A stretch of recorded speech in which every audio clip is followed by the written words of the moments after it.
गेले वर्षभर चालू आहे। या ठिकाणी वर्षापासून काम या ठिकाणी रखडलेलं आहे। वर्षभर इतका त्रास होतो इथं शेजारी पाजारी राहणाऱ्या लोकांना, मानसिक त्रास। रात्रभर कोणीही झोपत नाही, रात्रभर आवाज आणि ऍक्सिडेंट। दररोज उठून सर्व मुलांना इथे यावं लागतंय, जे काही होतं ते निस्तरावं लागतंय।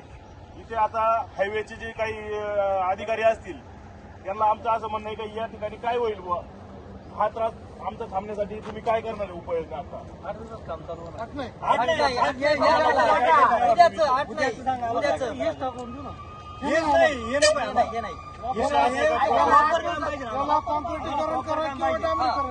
दोन पैकी पर्याय पाहिजे आम्हाला। या ठिकाणी जर उद्या तुम्ही जर इथं काही केलं नाही, जर काही घटना अनुचित घडली याला जबाबदारी तुम्ही राहशाल। तुमचं नाव सांगा। नाव सांग।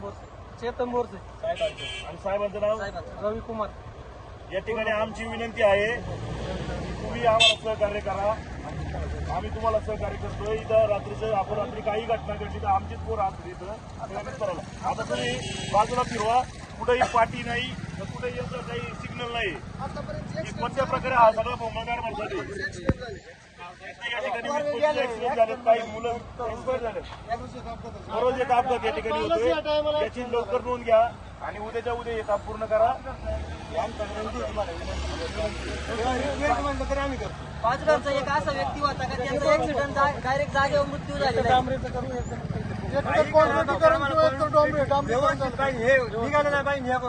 जबाबदारी तुम्ही घ्या, आम्ही ना तुम्हाला बरोबर केलं तर जागेवर करतात।